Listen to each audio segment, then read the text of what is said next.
मध्ये पाहूयात रत्नागिरीमधील वक्फ बोर्ड कार्यालय उद्घाटन कार्यक्रमाला विरोध करण्यात येतोय। सकल हिंदू समाज आणि भाजपकडून तीव्र विरोध केला जातोय।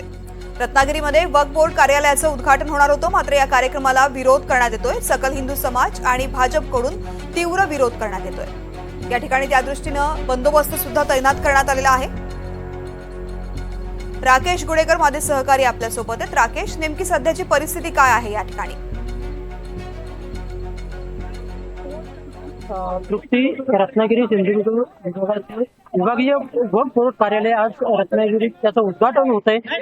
रत्नागिरीतल्या समाज डॉक्टर बाबासाहेब आंबेडकर सामाजिक न्याय भवन येथे या ठिकाणी हे कार्यालय आणि त्याचं उद्घाटन आज पालकमंत्री उदय सामंत यांच्या हस्ते होत आहे। थोड्याच वेळापूर्वी उद्योगमंत्री त्याचप्रमाणे पालकमंत्री उदय सामंत यांचं आगमन झालं आणि त्यांना सकल हिंदू समाज त्याचप्रमाणे भाजपच्या कार्यकर्त्यांनी इथे काळे झेंडे दाखवले आहेत। आपण सध्या याच ठिकाणी आहोत आणि इथली परिस्थिती पाहतोय।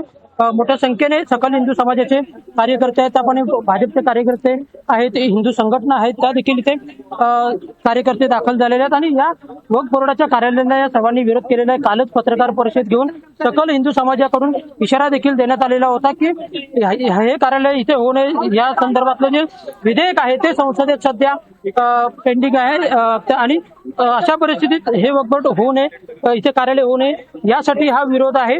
काल इशारा देखील देण्यात आलेला होता की जर हा उद्घाटन कार्यक्रम थांबवला गेला नाही तर आम्ही याला विरोध करू, निदर्शनं करू। त्याचप्रमाणे भाजपकडून देखील इशारा देण्यात आलेला होता की याला विरोध केला जाईल। त्यानुसार आता 3:30 वाजता कार्यक्रमाचं त्या कार्यालयाचं उद्घाटन होणार होतं। तत्पूर्वी कार्यकर्ते आहेत सकल हिंदू समाजाचे, त्याचप्रमाणे भाजपचे कार्यकर्ते इथे जमण्यास सुरुवात झाली। मोठा पोलीस बंदोबस्त या ठिकाणी आहे आणि या सर्व कार्यकर्त्यांचं म्हणणं आहे की आम्हाला आतमध्ये जायचं आहे, कार्यक्रमासाठी जायचं आहे आणि त्यावरूनच आता पोलिसांशी आणि त्यांची बाचाबाची या ठिकाणी सुरू असलेली पाहायला मिळते।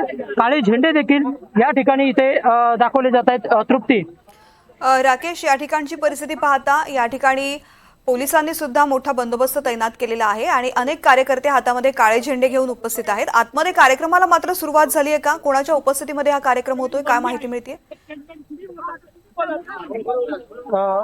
तृप्ती, उद्योगमंत्री आणि या जिल्ह्याचे पालकमंत्री उदय सामंत यांच्या हस्ते या कार्यालयाचं उद्घाटन होणार आहे आणि थोड्याच वेळापूर्वी त्यांचा ताफा देखील आतमध्ये गेलेला आहे। उद्घाटनाचा कार्यक्रम सुरू देखील झालेला असेल आतमध्ये आणि मात्र बाहेर परिस्थिती आपल्याला पाहायला मिळते।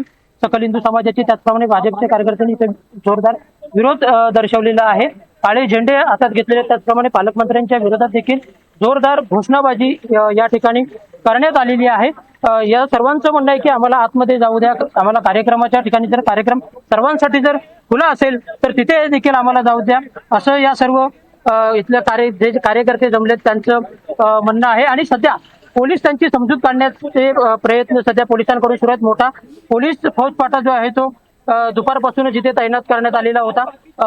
स्वतः DYSP आहे, त्याचप्रमाणे शहर पोलीस ठाण्याचे पोलीस निरीक्षक देखील जातीनिशी हजर आहेत आणि त्यांचा संवाद जो आहे तो सध्या इथल्या कार्यकर्त्यांशी सुरू आहे। तृप्ती, निश्चित राकेश, इथल्या परिस्थितीवरती लक्ष ठेवून राहा, तुमच्याकडून अपडेट्स घेत राहू। तुर्तास धन्यवाद संपूर्ण माहितीसाठी।